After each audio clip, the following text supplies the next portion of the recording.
आपल्या गोष्ट लक्षात येईल. आपलं धर्मशास्त्र सांगतं काही लोकांचं दर्शन आपण घेऊ नये, पण काही मंडळीचं दर्शन घेतल्याशिवाय राहू नये.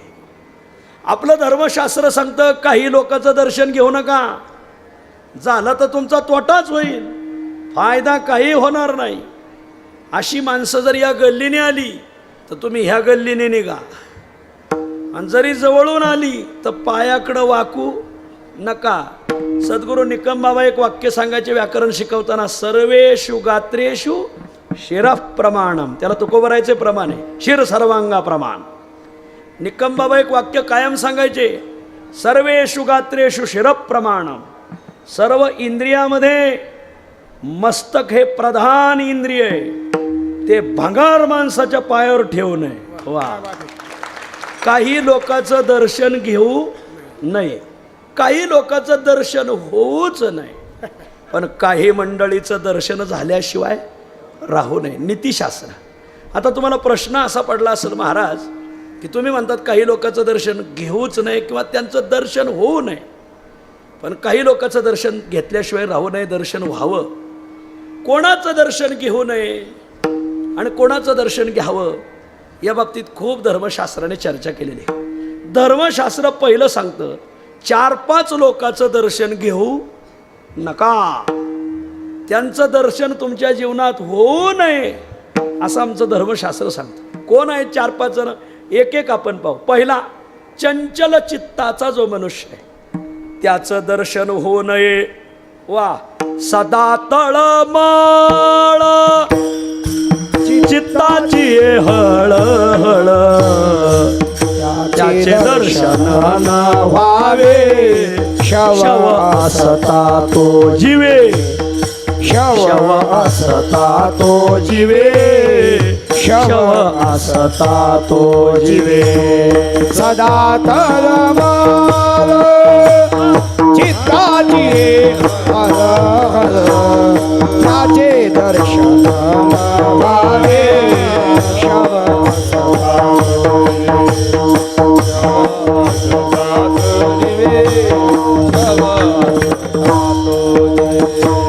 सदा तळमळ चित्ताची हळहळ, त्याचे न व्हावे दर्शन, शव असता तो जीवे, शव असता तो जीवे, शव असता तो जीवे. सदा तळमळ चित्ताची हळहळ, त्याचे दर्शन न व्हावे, शव असता तो जीवे, शव असता तो जीवे, शव असता तो जीवे.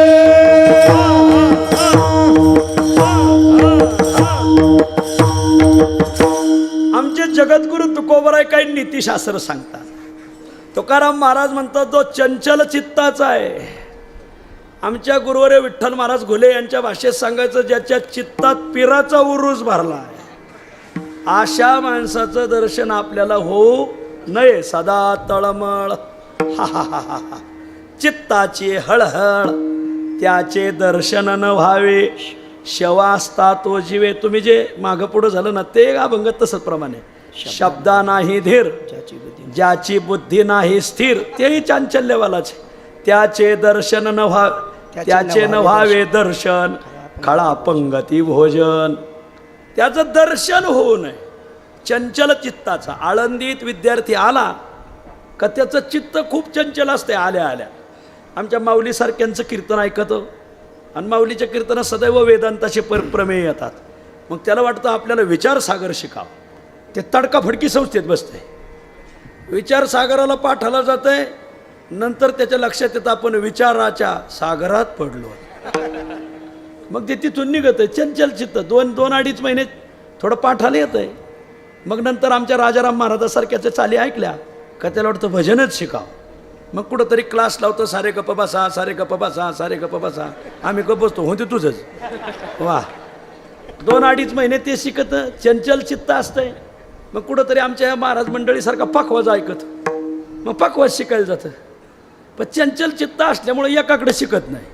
आळंदीत खूप शिकवणार आहेत. मग एकाकडं सरपटी, एकाकडं उतरणी, एकाकडं उठवणी, एकाकडं मुखडा. या तालांच्या नावाप्रमाणे त्याचं जीवन होतं. जी जीवनाची सरपटी होती, तर नंतर लक्षात येतं त्याचा मुखडा पाहिल्यावर याची कायमचीच उठवणी झाली का काय कोणा. याला म्हणायचं चंचल चित्त. हे झालं परमार्थातलं. व्यवहारात बी काही कमी चंचल माणसं आहेत का मला. सदा तळमळ चित्ताची हळहळ, ज्याची बुद्धी नाही स्थिर, तुकाराम महाराज म्हणतात. अशी जी माणसं आहेत त्याचे दर्शन न व्हावे, त्याचे न व्हावे दर्शन. दोनदा अशी प्रमाण आलेली. राजकारणात तर आता असा घोटाळा झालाय, एवढी चंचल झालीत माणसं. कारण सध्या सत्तेत तिघ आहेत, विरोधात तिघ आहेत. जुन्या काळातल्या कार्यकर्त्यांना तिकीट मिळवण्यासाठी प्रयत्न करावा लागायचे. आता पुढारीच मागं लागलेत, घेता का तिकीट.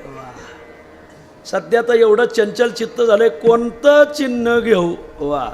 मग काही पंजाचं चिन्ह घेतात, 2 महिने पंजाकडे राहतात का लगेच तो का म्हणे बाण हाती हरिनाम तीक्ष्ण, का लगेच बाणाकडे जाते. 2-4 महिने तिकडे झाले का मग लक्षात येतं ऐके वचन कमळापती, चालले कमळाकडे. तिकडं 1-1.5 महिना राहिले का मग लक्षात येतं घडे घडे काळ वाट याची पाहे. नंतर ते देते सोडून झाडो संताचे मार्ग, आम आदमी पार्टी. वा. काय घेऊ काय घेऊ काय घेऊ, सगळं चांचल्य महाराज. वा. आणि मग नेमकं पक्षाचं चिन्ह भेटतच नाही. मशाल भेटत नाही, घड्याळ भेटत नाही, तुतारी भेटत नाही. भेटली तर पिपाणीच भेटती बघा. यंदा जरा पिपाणीने बराच प्रताप दाखवलाय, असो सांगायचा भाग असा आहे. आणि मग याला म्हणायचं चंचल चित्ताची माणसं. अशी चंचल चित्ताची माणसं कोणत्या मतावर ठाम नसतात. आणि ठाम नसल्यामुळं अशी माणसं आपल्या जीवनात न आलेली बरी. आपल्या मतावर ठाम पाहिजे. स्वर्गीय बाळासाहेब ठाकरे, कोणीतरी म्हणलं का हो ती बाबरी मशीद कोणी पाडली, त्यांनी कोणी पाडली आम्हाला नाही माहिती, पण शिवसैनिकांनी जर पाडली असाल आम्हाला त्याचा सार्थ अभिमान आहे. वा. आपल्या मतावर ठाम, बोललेलं मागं घ्यायचंच नाही. वा. आपल्या मतावर ठाम माणसं असली पाहिजे महाराज. म्हणजे जी माणसं आपल्या मतावर ठाम नाहीत, चंचल चित्त आहेत, विमनस्क ज्यांचं चित्त आहे, अशा माणसाचं दर्शन न झालेलं बरं. आपल्याला काय पदरात पडणार आहे, अपूर्वता काय. वा. म्हणून पहिलं या माणसाचं दर्शन आपल्याला होऊ नये. दुसरं आणखीन एक व्यक्तिमत्व असं आहे की ज्याचं दर्शन आपल्याला होऊ नये. विठ्ठल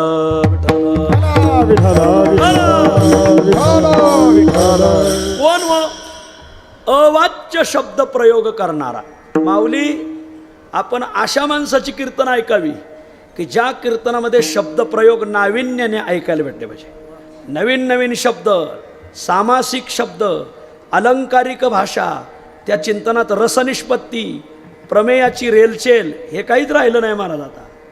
आता गावगाव गर्दी कोणाच्या कीर्तनाला होते, ज्या कीर्तनात अवाच्य शब्द प्रयोग खूप असतात महाराज, तसल्याच्या कीर्तनाला खूप गर्दी होते. बरोबर आहे, जिथं घाण आहे तिथंच माशा घोंगात यात हा नियम.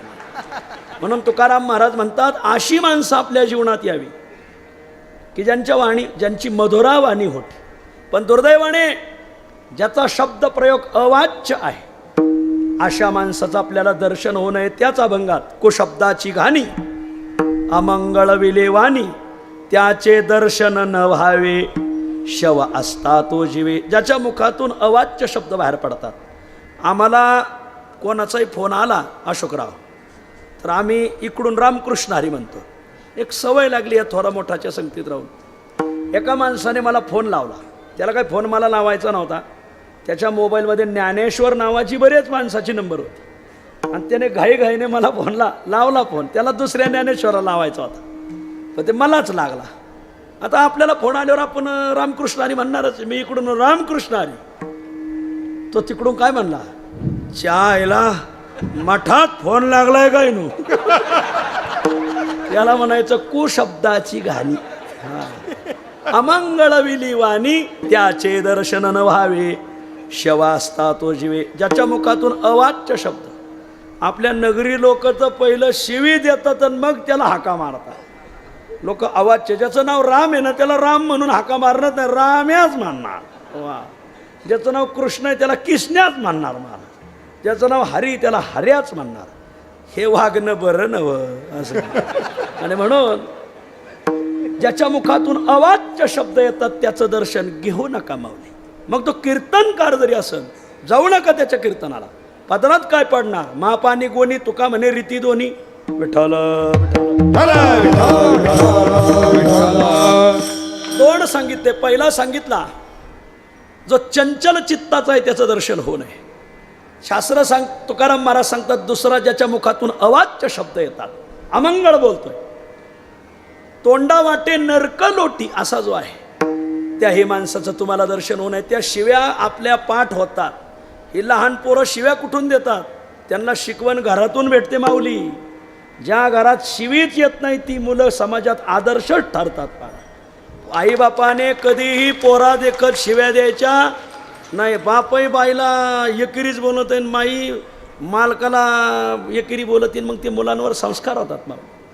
मग ते सत्वर उच्चार प्रल्हादी बिंबला असं. आणि म्हणून माऊली कूर शब्द घरात प्रयोग होऊ नये. तिसरा एक सांगतात, याही माणसाचं तुम्हाला दर्शन होऊ नये. कोण? शब्ददरिद्री. शब्ददरिद्री दोन प्रकारचा असतो. म्हणजे वेळेला शब्द फुटत नाही असा एक आहे शब्ददरिद्री, आणि वेळेला उचित बोलत नाही हाही शब्ददरिद्री मान. वा, मी दोन्हीची उदाहरणं देतो. काहींना वेळेला शब्द फुटत नाही. गावात एक सरपंच झालं. सरपंच कसं झालं? भारतीय कायद्यानुसार झालं. समजून घ्या. लोक प्रेमातून नाही, कायद्याला अनुकूल होतं म्हणून झालं. झाल्यावर मग गावात पहिलीच तो सरपंच झाला. निवडणूक झाली होती.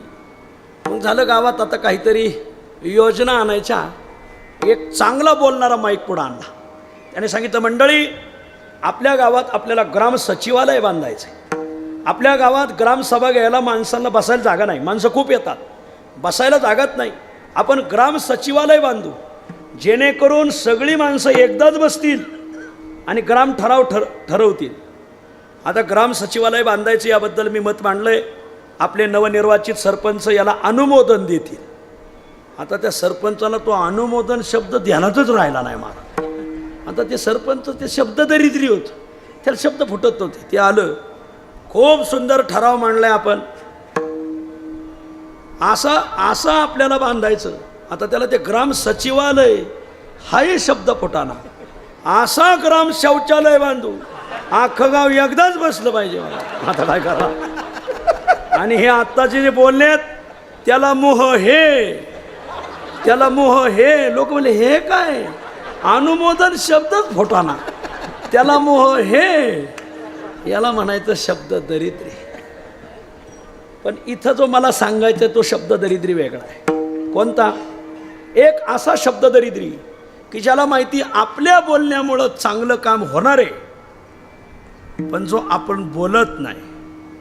हो, आपल्या बोलण्यामुळं जर एखाद्याला परोपकाराचं काम होत असेल तर आपण बोललं पाहिजे.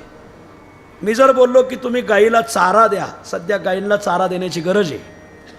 कीर्तनकार जर बोलले तर गावगावचे लोक गाईंना चारा पुरवतील, पण कीर्तनकार गाईवर बोलतच नाहीत महाराज. वा, त्याला शब्द दरिद्री म्हणायचा महाराज. एखादा चांगलं कार्यक्रम चाललाय, बालम टाकलेला, आता एवढे मंडप बोलायचे म्हणजे अर्थम सर्वस्व मूलम.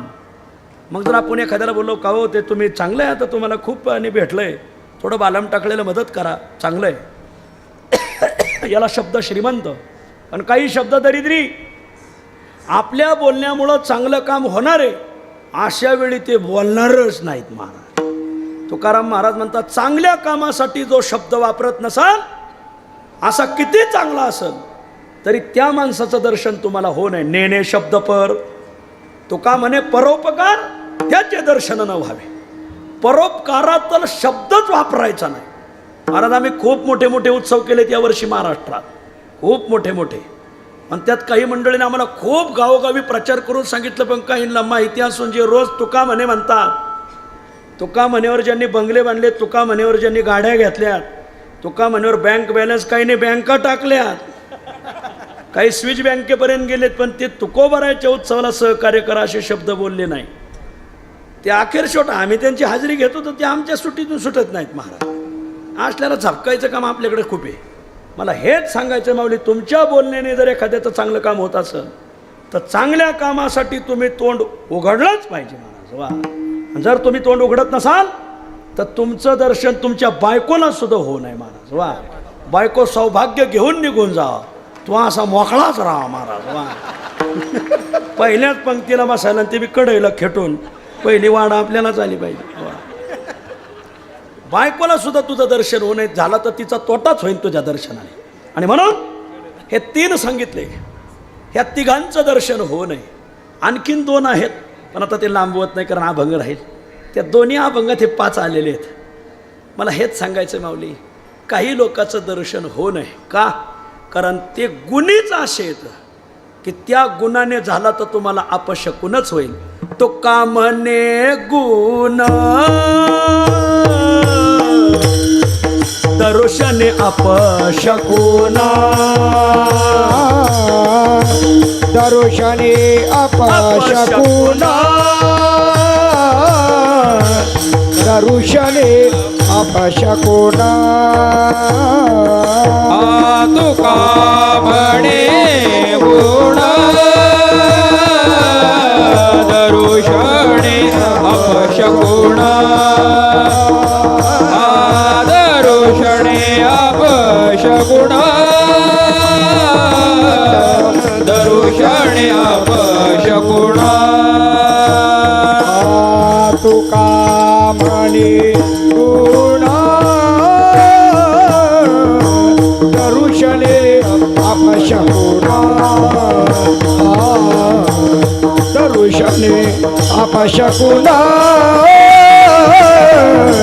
दर्शने अपशकुना. म्हणे गुण दर्शने अपशकुना, दर्शने अपशकुना, दर्शने अपशकुना.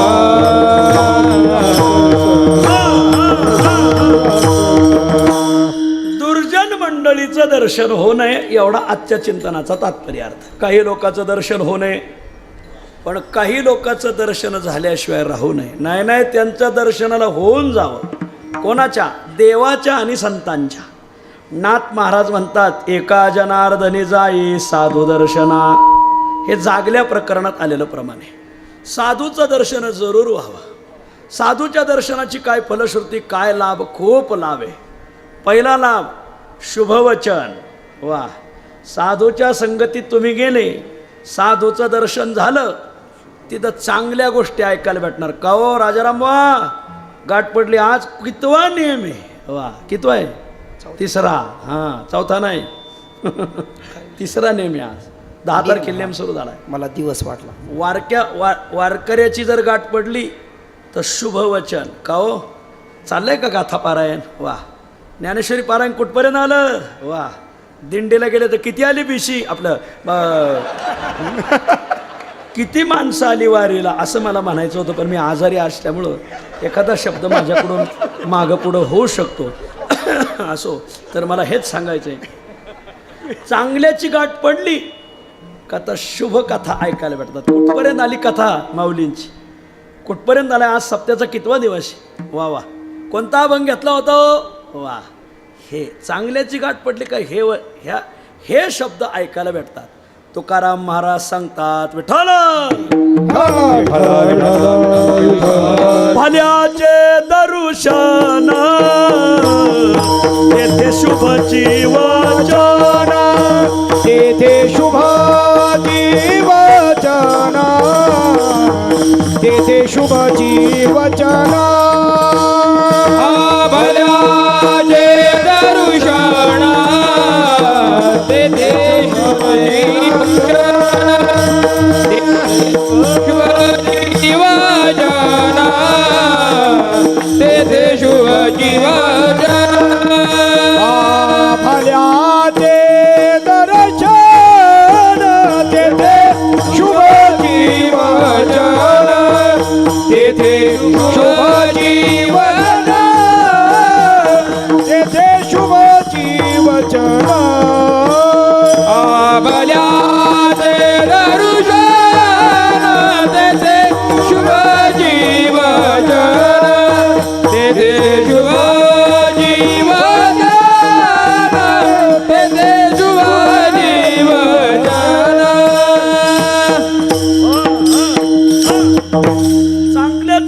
दर्शन झालं का पहिला फायदा शुभवचन. गोड विषय निघतो महाराज, गोड विषय निघतो. भल्याचे दर्शन तेथे शुभची वचन. चांगल्याचं दर्शन झालं का आणखीन एक फायदा काय? पाप निवृत्ती. वाह, ऐसा ज्याचा अनुभव विश्वदेव सत्यत्वे देवतया जवळे असे पापनासे दर्शने. चांगल्या माणसाचं दर्शन झालंच पाहिजे. त्यांच्या दर्शनात पापाची निवृत्ती होते. येवला तालुक्यात ठाणगाव नावाचं एक गाव आहे. तिथं आमच्या संस्थेतील सद्गुरू मारुती बाबा गुरव जायचे. त्यांचं खूप लाडकं गाव. मग बाबा जायचे, प्रवचन त्यांचंच, संध्याकाळचं कीर्तन त्यांचंच, आणि दुसऱ्या दिवशी काल्याचं कीर्तन त्यांचंच. जुन्या काळातले कीर्तनकार प्रवचनालाच जायचे. आत्ताचे कीर्तनकार प्रवचनाला जात नाही. म्हणजे प्रवचनावर त्यांचं प्रेम नाही असं नाही. मग जुन्या काळात काय व्हायचं, जे कीर्तनकार प्रवचनाला गेलेत, प्रवचन आणि कीर्तन याच्या मध्यंतरी हरिपाठ असायचा. मग लोक म्हणायचे महाराज तुम्ही आल्यात तर मग हरिपाठाचा विना तुम्हीच घ्या, असं राहायचं. आत्ताचे कीर्तनकाराचं प्रवचनावर प्रेम नाही असं नाही का? आपण 10वे किती छान राहिलोत महाराज, लागन एवढे 10वेचे प्रवचन करतो. पण आता प्रवचनाला का जात नाही सप्त्याच्या? त्याचं कारण प्रवचनाच्या आणि कीर्तनाच्या मध्ये हरिपाठ असतो आणि महाराजांचा तो पाठ नसतो. हा घोटाळा आहे. त्याच्यामुळे आता कोणी प्रवचनाला जात नाही. हे जी मंडळी हसली ना, त्यांना अनुभव आहे त्याचा म्हणून बोलतात ते. नाही, घडत आहे गावगाव तसं महाराज, हरिपाठच पाठ नाही. आणि तारखा देणाऱ्यांचाही पाठ नसल्यामुळं ते तसल्यालाच गावात तारखा देतात महाराज. यांना सगळ्याला उजनी धरणाच्या नाही तर जायकवाडी धरणाच्या खाली उभे करा, दार उघडी करून द्यावं. नॉनस्टॉप हिंदी महासागर सापडलीच नाही पाहिजे. सगळ्या महाराष्ट्राचं का तुम्ही ते नथुराम महाराज की हळकराचं कीर्तन नसं ऐकलं? राजाराम महाराज, नथुराम महाराज की हळकर मराठवाडा मित्रमंडळाने सप्ताह केला होता आळंदी. त्यावेळेस आम्ही नवीन, तुम्ही टाळ घेऊन होते. अभंग होता, काय सांगू देवा ज्ञानोबाची ख्याती. माऊली टाळ घेऊन होते त्या कीर्तनात. त्या कीर्तनातलं त्यांचं वाक्य आहे, ते म्हणायचे, पुढे एक महाराज बसले, ते महाराजात नाव नका सांगू. त्याने महाराज तुमच्या सकट मी आणि सगळे महाराज एका यमानात घालावून पुण्यतिथी साजरी करा, सगळ्या महाराष्ट्राचं कल्याण होईल. नथुराम महाराज म्हणायचे, मी नाही, नथुराम महाराज केहाळकर. ऐका माऊली. आणि मग मारुती बाबा प्रवचनालाच गेले. प्रवचन चालू असताना सोसाट्याचा वारा सुटला आणि झाडं उन्मळली, घरावरले पत्रे उडाले. सप्र, त्या काळात काय खणाची घरं काही राहायची नाही तर बहुतांशी सप्रच राहायची. खूप अंधाधुंद झाली. प्रवचन देवळात चालू असल्यामुळं देऊळ खणाचं होतं, काही त्याचं तिथं झालं नाही. मग सायंकाळी कीर्तन झालं. बऱ्याच लोकांची हानी झाली. काही लोक शेताने इकडं तिकडं गेले. जेवढी गोळा झाली त्यांच्यात कीर्तन झालं. साधूच्या दर्शनाने पाप निवृत्ती होते हे विसरू नका. वा, कीर्तन झालं. दुसऱ्या दिवशी काल्याचं कीर्तन झालं. पंक्ती बसवायच्या तर लोकांनी मारुती वनला पहिलं जीव घातलं. गाव जेवलंच नाही. आणि गाडी आली आणि एसटीत मारुती वनला बसून दिलं, या बुवा तुम्ही. अरे हो मीच जातो, पण तुम्ही जेवायला का बसले नाही, पंक्ती का बसवल्या नाही? आणि मग मात्र सगळं गाव रडायला लागलं. सगळं गाव रडत होतं मारुती वनला वाटा लावताना. पण गावचा पाटील स्तब्ध उभा होता, शांत. सगळं गाव रडत होतं. मारुती वनच्या लक्षात आलं काहीतरी घोटाळा झालाय. बुवा खाली उतरले, मला जायचं नाही. पाटील म्हणले तुम्हाला जावं लागेल तर आमचं राहिलेलं काम होईल. काम काय राहिलंय? आणि मग एका जणाचा हुंदका दाटून आला आणि त्याने सांगितलं, महाराज काल तुमचं प्रवचन चालू असताना अचानक जे वादळ आलं, त्या वादळात या पाटलाचे 4 मुलं आणि 4 सुना रानात कामं करत असताना वादळ आलं म्हणून झाडाखाली बसले, तर झाडाला वर गुळाची कढई बांधलेली होती. मग ती कढई खाली पडली आणि 8 माणसं एका घरातली मेलेली आहेत म्हणले. पण या पाटलाने मात्र ती मयत काढली नाही. ती तशीच तिथं पाल्यात झाकवली लिंबाच्या. 10-12 माणसं राखण ठेवली. फक्त तुमचं कीर्तन व्यवस्थित पार पडावं, सप्ताह व्यवस्थित पार पडावं, विघ्न नको. रात्रभर ती प्रेत तशीच येतं. आज काल्याचं कीर्तन होईपर्यंत तशीच ठेवलेली आहेत. आता तुम्ही गेल्यावर आग्ने डागन मग पंक्ती बसतील. आणि मग मात्र सगळं गाव रडत होतं. पाटील शांत. मारुतीबा जवळ आले. पाटील आम्ही वैराग्य सांगितलं, पण तू आज माझ्या तुमच्या रूपाने मला पाहायला भेटलो. पाटील एवढं वैराग्य कुठून आणलं? मग पाटलाने सांगितलं, बुवा खरंच सांगतो, मी फार वैराग्यवान नाही, मी पापी मनुष्य आहे. पाटील हे म्हणले, वाड्यावर या शाखेचा मी मनुष्य म्हणले. मग फक्त मला भगवंताने स्वप्नात येऊन सांगितलं, त्या 8 प्रेतात तुझंही 9वं प्रेत पडणार होतं. फक्त तू मार्तिवनला गावात आणल्यामुळं तुझं पाप संपलं आणि आज तू जिवंत राहिला. त्याला म्हणायचं देवतया जवळी असे पापनाशे दर्शने. मार्तिव त्यात शेतात गेले, ती 8 प्रेतं काढली, आत सरणं रचवली, 8 प्रेताला अग्निडाग दिला, तासभर वैराग्यावर प्रवचन केलं आणि मग गाव जेवलं. मार्तिबा नंतर निघून गेले. साधूच्या दर्शनाने पाप निवृत्ती होते. म्हणून एखादा जर साधू आला तर टाळू नका. तुम्ही जर तो इकडून आला आणि तुम्ही इकडून निघाले, तुम्ही यंदाची दिवाळी खात नाही हे ध्यानात धरा. दिवाळीच्या आत जात आहे, आत्ताच पुरी सोरींना लेकी बाळींना भेटून घ्या, ध्यानातच धरा. मुंगीला पंख आले का मुंगीचं जीवन संपलं. आणि तुम्ही तुमच्या जीवनात एखाद्या साधूला ताप द्यायला लागले आणि साधूला टाळायला लागले का तुमचं जीवन संपलं हे ध्यानातच धरायचं मला. वा. आणि म्हणून साधूच्या दर्शनाने शुभवचन, साधूच्या दर्शनाने पाप निवृत्ती, साधूच्या दर्शनाने ताप निवृत्ती. तुका म्हणे जाती तुका जाती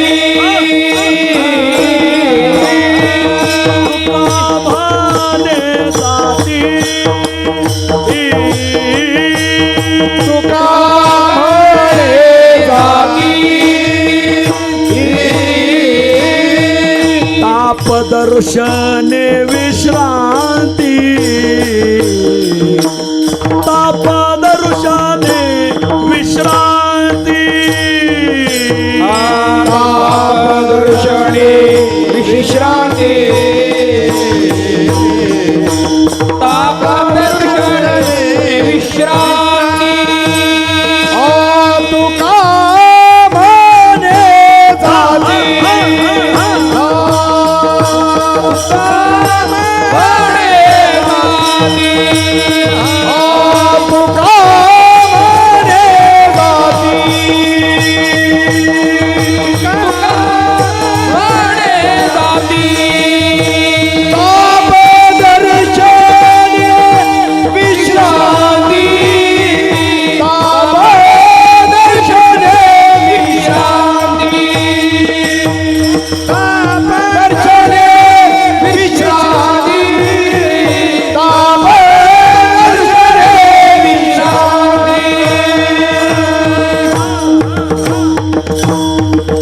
तुका म्हणे जाती ताप दर्शने विश्रांती.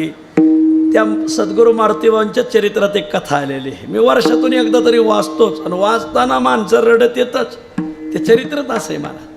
ते त्र्यंबकेश्वरला काही साधना करायला गेले सद्गुरू मारुतीबाबा गुरव. आणि मग गेल्यानंतर रात्रीचा विना घ्यायचे. तिथे एक साक्षात्कारी विनेकरी होती, त्यांचं नाव आहे आनाजीबुवा. रात्री मारुतीबाबांनी विना घेतला आणि आनाजीबुवा झोपले होते. आणि आनाजीबुवा लघवीला गेले आणि त्यांना गोनस चावला. पांडुरंगा धाव आणि खाली पडले. तोंडातून फेस येऊ लागला. मारुतीबाबांनी ते ऐकलं. मारुतीबाबांनी पाहिलं तर तिथं सर्प फणा काढून उभा. मारुतीबाबांनी त्या सर्पाला काय केलं नाही, पण त्यांना उचललं आणि फक्त त्यांना निवृत्तीनाथाचं दर्शन घडवलं. निवृत्तीनाथाच्या समाधीवर मस्तक ठेवता क्षणी आणि त्यांनी बाळक्रीडेचं पारायण सुरू केलं. त्यांचा सर्व विष उतरलं महाराज. वा. तुका म्हणे जाती ताप दर्शने, आध्यात्मिक आधिभौतिक आधिदैविक कोणताही ताप असो, साधूच्या दर्शनाने ते सगळं विष निर्विष झालं. वा. तुम्ही म्हणाल बाबा आमच्या म्हसोबाला न्याव का माणसं साप चावल्यावर, तितके गुणी नाहीत तुम्ही असो. आणि मग तुम्ही दवाखान्यातच गेलं पाहिजे. तुका म्हणे जाती तापद पापनाश, तापनाश, शुभदर्शन, भवबंध मुक्ती. आयसे आयशियाने भेटती ते साधू, ज्यांच्या दर्शने तुटे भवबंधू. जे का सच्चिदानंदी नित्यानंदू, जे का मोक्ष सिद्धी तीर्थबंधुरे. आणि साधूच्या दर्शनाने मोक्ष प्राप्ती. मोक्ष मिळवण्यासाठी इतरत्र जायचं नाही, फक्त त्यांचं दर्शन घ्यायचं. मोक्षाचे तीर्थ न लगे वाराणसी, मग येती तयापासी अवघी जणे. तीर्थाशी तीर्थ झाला तोची एक, मोक्षतेने दर्शने. वा. म्हणून मराठवाड्यात कीर्तन झालं का लोक सगळ्या कीर्तनकाराच्या पाया पडत महाराज. त्यांना वाटतं साधूचं दर्शन हो. तसे ते संधी साधू असते असो, पण लोकांची भावना. मराठवाड्याचं एक वैशिष्ट्य चांगलं आहे, दर्शन घेताना तसं घेणारच नाही, दक्षिणा ठेवणार. मग दर्शन घेणार. आमच्या नगर भागात तिकडं तसं नाही, दक्षिणा ठेवणार नाही, ठुल्याने उचलल्याशिवाय राहणार नाही बघा. असो. आणि म्हणून साधूच्या दर्शनाची काही फलश्रुती. काही लोकांचं दर्शन होऊ नये, मी ती 2-4 सांगितली तुम्हाला. काही लोकांचं दर्शन व्हावं ते साधूचं. जसं साधूचं दर्शन व्हावं तसं भगवान श्रीकृष्णाचं दर्शन व्हावं. भगवान श्रीकृष्णाच्या दर्शनाने 2 प्रकारचा लाभ होतो. एक बाह्य लाभ आणि एक आहे अंतरलाभ. वा. बाह्य लाभ काय होतो? काया पालटे दर्शने. तुकाराम महाराजाचं प्रमाण आहे. भगवत दर्शनाने काया पालट होतो. महाराज ज्याला भगवत दर्शन झालंय ना त्याच्या चेहऱ्याकडे बघा. उमटती ठसे ब्रह्मप्राप्ती अंगी दिसे. नगर जिल्ह्यात एक म्हण आहे महाराज, खातीचे गाल आणि नातीचे बाल झाकत नाही. जी नातीनं रोज तिचे बाल झाकत नाही, जी खाती तिचेही गाल झाकत नाही. शिष्टम सुस्पष्टम असो. आणि म्हणून ऐका माऊली, उमटती ठसे ब्रह्मप्राप्ती अंगी दिसे. साधूच्या बाह्य शरीर, साधूच्या भगवत दर्शनाने बाह्य लाभ होतो. शरीरात काही नवचैतन्य येतं. ज्ञानोबरायाचं वर्णन, ज्ञानोबरायाला भगवान श्रीकृष्णाच्या दर्शनाने असा लाभ प्राप्त झाला होता. नाथ महाराज म्हणतात, माऊलीचं शरीर दिव्य तेजपुंज मदनाचा पुतळा, परब्रह्म केवळ बोलत असे कैवल्याचा पुतळा, प्रगटला भुतळा, चैतन्याचा जिव्हाळा. ज्ञानोबरायचं वर्णन आहे महाराज. भगवान श्रीकृष्णाच्या दर्शनाने बाह्य लाभ चांगला. त्या सेना महाराजांची एक गवळण आहे. त्या गवळणीमध्ये भगवान श्रीकृष्णाच्या दर्शनाने बाह्य लाभ झाला. काय लाभ झाला? संसारातली धांदल उडाली. संसारातील आमचा संबंधच राहिला नाही. संबंध विच्छेद हा एक लाभ आहे. आता संसाराची कामं आठवतच नाही भगवत दर्शनाने. खूप गोड गवळण आहे. कृष्ण आला ऐकोने गोपिका सुंदरी, विव्हळ झाल्या पहावया नारी, एकी त्या धावल्या नगरा बाहेरी. आणि खूप वर्णन आहे. मग तिथं आनंदल्या गवळणी हरी आला मथुरेशी. भगवंत मथुरेला आले. मग मोही आले मन देखोनी रूपाशी, झाली उताविळ पहावया ऋषिकेशी, आणि नेत्रीचे काजळ लाविले मुखाशी. जरा बाह्य धांदल उडाली. भगवत दर्शनाने बाह्य धांदल उडते. तिला भगवंताला पाहायला जायचं आहे, मग निघाले पण डोळ्यात काजळ लावं. काजळात बोट घातलं पण कुठं लावावं, धांदल एवढी उडाली. डोळ्याला लावायचं तर गालालाच लावलं महाराज. नेत्रीचे काजळ लाविले मुखाशी. पुढं सेना महाराज म्हणतात, एकती वैसली होती पती शेजारी. याचा विस्तार मी करणार नाही. भगवान आले ही बातमी कळाली, नग्नची आली बाहेरी. वा. विसरोनी चिर ठेवी माथयावरी, देहभाव हरपला देखोने मुरारी. ना सेना महाराज पुढं वर्णन करतात, एकीने ताटक घातले पायी. ताटक हा अलंकार पायातला नाही, मस्तकावरला आहे. पण त्या भगवत दर्शनाने एवढ्या उतावीळ झाल्या, भगवत दर्शनाने एवढी त्यांची धांदल उडाली, कोणता दागिना कुठं घालायचं याचं भानच नाही. डोक्यावरले दागिने पायात आणि पायाचे दागिने डोक्यावर. एकी त्या ताटक घातले पायी, बिरुद्या जोडवी जोडे कंठाचे ठाई. पायातलं जोडं घेतलं आणि कंठातच घातलं. वा. नाकीचे मुक्ताफळ खोविले डोई. नाकीचं जे मुक्ताफळ आहे नाकात नथ घालोनी असो, ते खोविले डोई. आणि वाळ्या वाक्या बांधिल्या कानाच्या ठाई. वाळ्या वाक्या हे पायाचे अलंकार आहे. पण भगवत दर्शनाने बाह्य अशी धांदल उडाली की ते कानाच्या ठाई बांधल्या. आणखीन एक तिथं उदाहरण आलेलं आहे. एकीने कडिये घेतली दह्याची माथन, बाळक ठेविले शिंकी आजान. नाही पुत्र लोभदे कोणी श्रीकृष्ण, निज सुखा मिनली नाही आठवण. एक जण जेवत होता, त्याला एक मुलगी होती. त्या मुलीचं नाव होतं हरणी. ज्याने उमरेकर बाबाची काल्याची कीर्तनं ऐकलीत त्याच्या लक्षात येईल बघा. लोखंडे साहेब बसले तिथं बघा, त्यांनी ऐकलीत बाबांची कीर्तनं. उमरेकर बाबा हे कायम सांगायचे उदाहरण महाराज. वा. आणि मग एक जेवायला बसला, त्याच्या मुलीचं नाव होतं हरणी. आरारारारारा ती कार्टी अशी आगस्ताळी होती.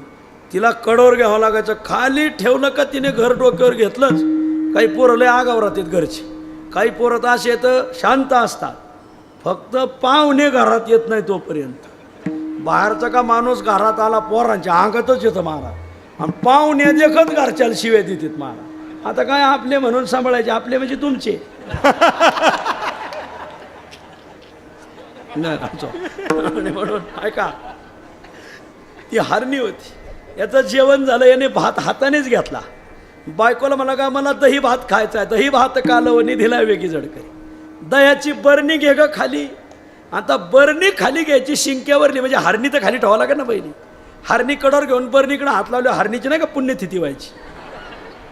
मग त्या गडबडीत तिने हरणी खाली ठेवली, बरणी घेतली, आणि बरणी दही वाढत असताना भगवान श्रीकृष्ण समोरून गेला, आणि भगवान श्रीकृष्णाच्या दर्शनाने बाह्य धांदल अशी उडाली. तेवढ्यात त्या हरणीने पहिली आमटीच्या पातेल्याला लात मारली, पाण्याच्या गालासाला लात मारली, वरणाच्या पातेल्याला लात मारली. तो म्हणला आगा आगा आगा, ती बरणी पहिली शिक्क्यावर ठेव आणि हरणी कडेवर घे. पण भगवत दर्शनाने बाह्य धांदल अशी उडाली, तिने हरणी शिक्क्यावर ठेवली आणि बरणीच कडेवर घेतली महाराज. एकीने कडिये घेतली दह्याची माथन,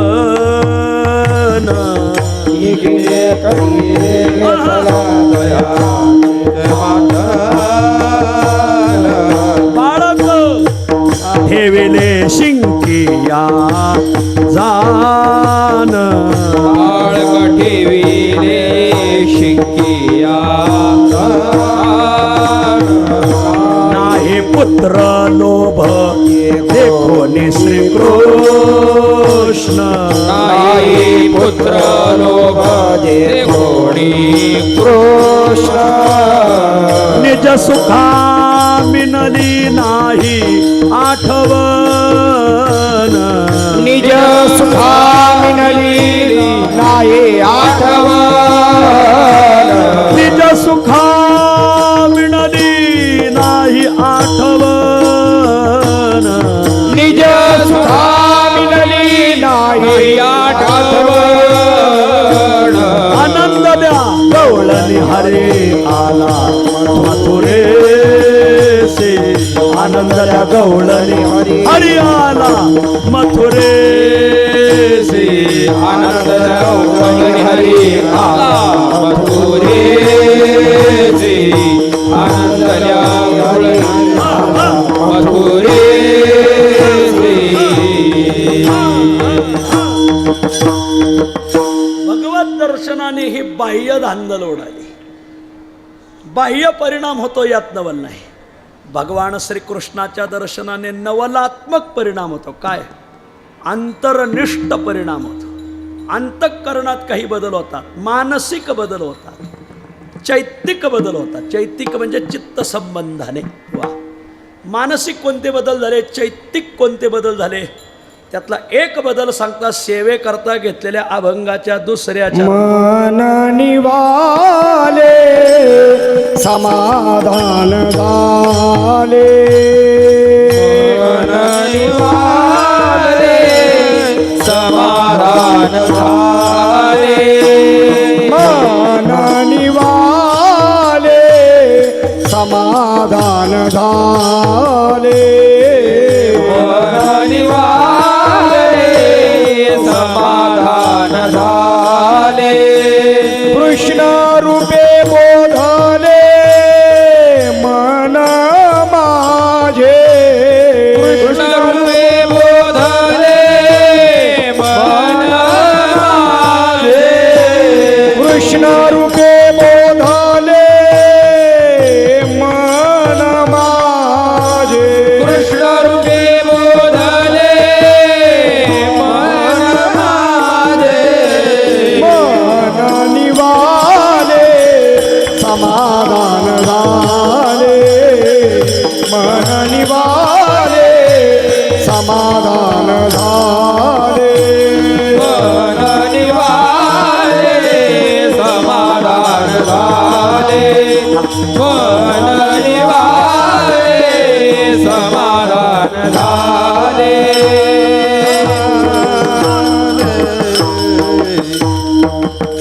भगवत दर्शनाने बाह्य फलश्रुती आपण पाहिली, तसे श्रीकृष्ण दर्शनाने अंतर्निष्ठ काही बदल होतात. काय?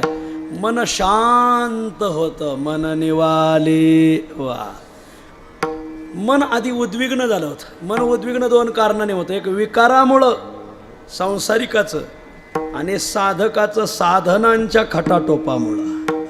पण भगवत दर्शनाने आता सांसारिक जे विकाराचं वादळ उठलं होतं आता ते हे शांत झालंय. आणि साधनेचा जो खटाटोप होता, कर्म करू का उपासना, योग करू का शास्त्रीय उपासना कोणत्या करू, हे अनेक जो खटाटोप झाला होता हाही खटाटोप आता शांत झाला. मन निवाले. बरं, आणखीन समाधान झाले या चित्तासी समाधान. एवढं समाधान प्रावलो प्रसाद इच्छा केले तैसी झाले या चित्ताशी समाधान. चित्त समाधान पावलं महाराज. झाले समाधान. पायी विसावले मन. वा. भगवत दर्शनाने मन शांत झालं आणि भगवत दर्शनाने जे ब्राह्मी स्थितीने जे समाधान प्राप्त होतं ते समाधान प्राप्त झालं. आता माझं मन रूपाने राहिलं नाही. कृष्ण रूपे बोधले मन माझे. कृष्ण रूपाच्या दर्शनाने मनाला असा बोध प्राप्त झाला की बोधी बोधले बोधिता नये आयशे झाले. बोधले महाराजाचा विषय नाही चाललेला. मनाला बोध प्राप्त झाला. श्री गुरु विठ्ठल महाराज घोले म्हणायचे, बोध हा शरीरासाठी नसतो, बोध हा मनासाठी असतो. बुवांचे वाक्य बी असे उपनिषद वाक्यच होते महाराज. वा. बोध हा चित्ताला होतो माऊली. परमार्थ हा चित्ताचा आहे. बुवांची वाक्य. वा. कृष्ण रूपे बोधले मन माझे. मनावर भगवंताच्या दर्शनाचा खूप परिणाम झाला. देखिला डोळा बैसला मनी. त्याचं रूप पाहिलं तो मनात बसला. आणि मग तोची वदनी उच्चारी. आता काय काल्याचं कीर्तन नाही, मग तिकडं काही लय शिरायचं नाही आपल्याला. मन निवाले समाधान झाले. कृष्ण रूपे बोधले मन माझे. हे भगवत दर्शनाने हे नवलात्मक गोष्ट घडली. तेच ज्ञानोबराय सांगतात, नवल देखिले कृष्णरूपी बिंब किंवा कृष्णरूप बिंब. कृष्णरूप जे बिंबात्मक जो भगवान श्रीकृष्ण परमात्मा आहे तो आम्ही देखिला म्हणजे त्याचं दर्शन झालं. दृश्य ज्ञानम, त्याचं ज्ञान झालं. नवलात्मकच गोष्टी घडल्या. सगळा बदल झाला. मन निवाले समाधान झाले. हा नवलात्मक बदल आहे. कसा आहे तो भगवान श्रीकृष्ण? सावळी स्वयंभ मूर्ती हरीची. वा. भगवंत हरीची मूर्ती स्वयंभ आहे आणि सावळी आहे. वा. स्वयंभ समचरण स्वयंभ उभा विटेवरी स्वेन भवती इति स्वयंभू. ज्याच्या सिद्धीकरता कोणाचीही गरज लागत नाही त्याला म्हणायचं स्वयंभू. नाही घडविला नाही वैस. असे काही स्वयंभू दैवत आहेत महाराज. पंढरपूरचं दैवत स्वयंभू आहे. देहूचा पांडुरंग परमात्मा स्वयंभू आहे. शेवगाव तालुक्यात वरूरला पांडुरंगाची मूर्ती स्वयंभू आहे महाराज. एका भक्ताला सापडली. ताराबादचे पांडुरंग स्वयंभू आहे. पिंपळनेरचा पांडुरंग स्वयंभू आहे. या जिल्ह्यात खूप स्वयंभू देवदेवता आहेत महाराज. त्याच्यामुळं काही स्वयंभू महाराज झालेत असो. आणि म्हणून स्वयंभ मूर्ती हरीची. ही हरीची स्वयंभ मूर्ती आम्हाला दर्शनाला आली. आणखी कशी? सावळी. काळा वेगळा, भोरा वेगळा आणि सावळा वेगळा. डॉक्टर सर्वपल्ली राधाकृष्णन यांच्या चरित्रात एक कथा आलेली आहे. डॉक्टर सर्वपल्ली राधाकृष्णन एकदा ब्रिटनला गेले. ब्रिटनला गेल्यावर एक पत्रकार होती बाई, जरा थोडी वाढाव होती. ब्रिटनचं चाललं, इकडलं नाही. बरं, तो म्हणा इकडलं काही सांगा. ब्रिटनला गेल्यावर सांगणार. ब्रिटनला ते गेले. एक पत्रकार बाई वाढाव होती. त्याने विचारलं, का हो डॉक्टर सर्वपल्ली राधाकृष्णन, तुमचे भारतीय काळे का? त्याने बाई प्रश्न चुकीचा विचारला. भारतीय काळे नाहीत, सावळे. वा. ते मग त्याने सांगितलं काळा वेगळा, सावळा वेगळा, भोरा वेगळा. मग ते म्हणजे काय झालं, एकदा देवाने एक भाकरी थापली, पण ती भाकरी कच्चीच राहिली आणि ती तुमच्या ब्रिटनच्या लोकांनी खाल्ली म्हणून तुम्ही भोरे झाले म्हणजे. नंतर देवाने परत भाकरी थापली, चांगली भाजावी म्हणून खूप भाजवली तर ती जळूनच गेली. ती न्यूझीलंडच्या लोकांनी खाल्ली म्हणून काळे भगार झाले. बघा, ढेकळात सापले तर ढेकळं सापडतील पण ते नाही सापडायचे. बघा. पण नंतर मग दोनदा अनुभव आल्यामुळं देवाने तिसऱ्यांदा भाकर थापली, ती चांगली भाजली ती भारतीयांनी खाली म्हणून ते सावळे आहेत. म्हणजे पूर्ण गोरे, पूर्ण भोरे नाही आणि पूर्ण त्या ढेकळासारखे नाहीत, मधोमध. वा. बरोबर मधोमध राहता आलं पाहिजे. वारं वळखता आलं पाहिजे. इकडं का तिकडं. काही इकडं गेले तिकीटच भेटले नाही काय तिकडे गेले सोपडा साप झाला असो बरोबर सांधिता आलं पाहिजे बघा. मध्यग साधित आला मध्यगा असं सावळी स्वयंमूर्ती हरीची आणि त्याच्या दर्शनाने आता मन शांत झाला तर विकाराचं वादळ उठत नाही. मनामध्ये विकार आहेत ना लवकर लक्षात येत नाही महाराज. हो काम क्रोध लोभ मद मत्सर कापट्य जोपर्यंत भगवत दर्शन होत नाही तोपर्यंत हे राहतातच महाराज. कापट्य मनातलं लवकरच लक्षात येत नाही. गोड बोलतात लोक पण मनात मात्र किंतु असतो. नवीन मुलगी नांदायला आली. नांदायला आल्यावर आता दिवाळीत तुळशीचे लग्न झाले. लग्न झाल्यावर आला मकर संक्रांतीचा सण. मग सासूबाई म्हणली त्या मुलीचं नाव तर मालती. मग सासूबाई आवडीने तिला मालू म्हणायची. मालू चल आपल्याला संक्रांतीचा सण आता तुला मी नेहमी ज्या घरी जाते ती घरं दाखवते. आता ती मालती म्हणली आत्या तुमची पैठणी द्या ना घालायला. आता हिला 3 मुलं होते. पहिली थोरली सून होती. थोरली नीट वागिता नाही आली तर पुढच्या 2 कशा वागायच्या. हिने हिची पैठणी दिली घालायला. सासूबाईने आपली पैठणी त्या मालतीला घालायला दिली. गेले एका घरी वावसायला. गेल्या वाण द्यायला घ्यायला. तिथली बाई म्हणली वैस बसा खुर्चीवर. सासू बसली नाही. सासू म्हणली माझी मालू बसल. तिला वाटलं 40 आमदारात तर मुख्यमंत्री होते नाही कशाला माहिती बसली ती. झालं वाण देणे घेण्याचा कार्यक्रम झाला. पुढच्या घरी गेल्या वैसा बसा खुर्चीवर. मी नाही माझी मालू बसल. तिसऱ्या घरी गेल्या वैसा बसा खुर्चीवर. मी नाही मालू बसल. मी नाही मालू बसल. 2 म्हाताऱ्या मागं होत्या. म्हणल्या का वैस तुमचं मालूवर लय प्रेम आहे. ते मालू नाही शालूवर प्रेम आहे. आणि माझा शालू घातला खाली बसल्यावर तो मळण म्हणून खुर्ची तिला देते. त्याला म्हणायचं मनातलं वादळ कापट्य. आणि एकदा कृष्ण रूपाचं दर्शन झालं हे मावळून जातं. मावले मन निवाले समाधान झाले कृष्ण रूपी बोधले मन माझे. भगवंताची मूर्ती सावळी आहे स्वयंभू आहे. पंढरपूरच्या बाडात एक इतिहासात कथा घडलेली आहे. कोणीतरी एक व्यक्ती दुर्बीण घेऊन आला होता पंढरपूरला. परराष्ट्रीय होता. त्याने अनेक ठिकाणी ती दुर्बीण लावली होती. प्रत्येक माणसाचं तेज पाहायचं. जर रजगुणी मनुष्य असेल तर पाठीमागं तांबडी आभारात.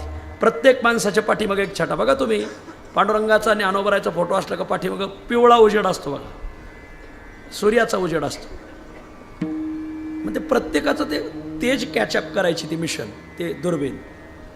एक रजगुणी मनुष्य असेल तर त्या दुर्बीणमधून माणसाच्या भोवताली लाल रंग दिसायचा. तमोगुणी असेल अंधेरा कायम रहे तमराज किलवेश अंधार दिसायचा. आणि जर सत्वगुणी असेल तर मात्र लख्ख प्रकाश. तो ती दुर्बीण घेऊन ज्यावेळेस पांडुरंगाला पाहू लागला 1 दिवस बेशुद्ध पडला दुर्बिणीतून पाहिल्यावर.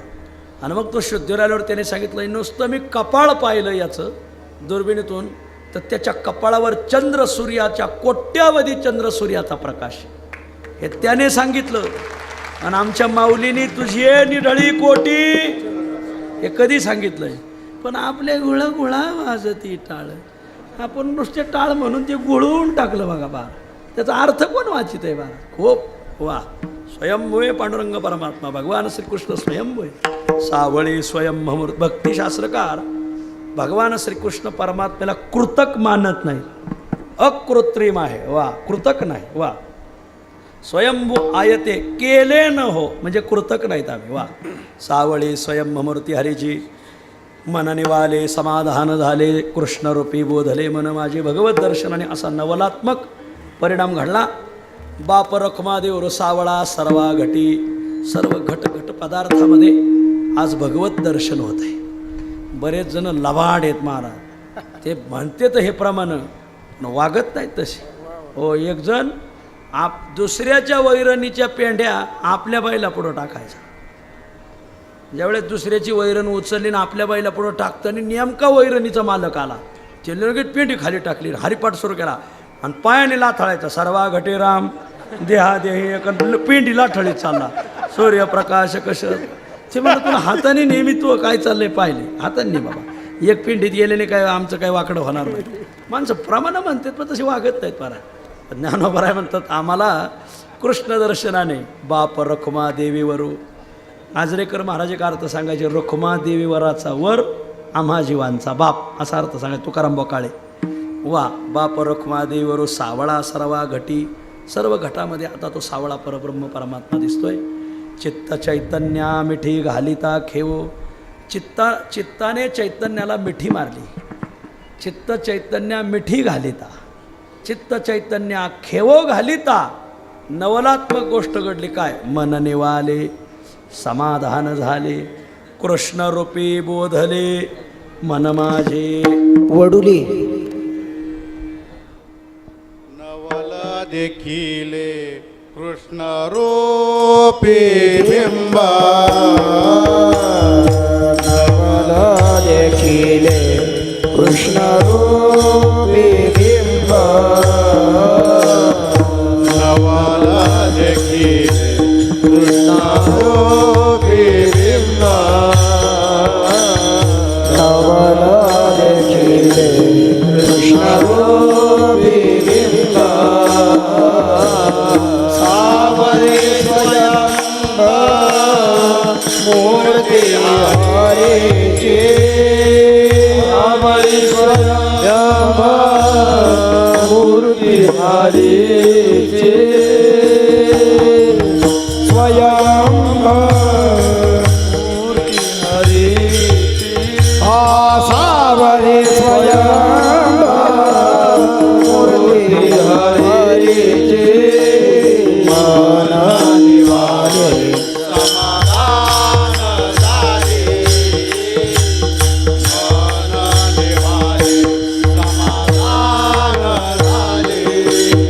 मन निवारे समाधान झाले, मन निवारे समाधान झाले, मन निवारे समाधान झाले.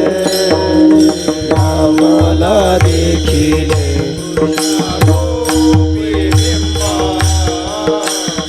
नवल देखिले कृष्ण रूपी बिंब, नवल देखिले कृष्ण रूपी बिंब,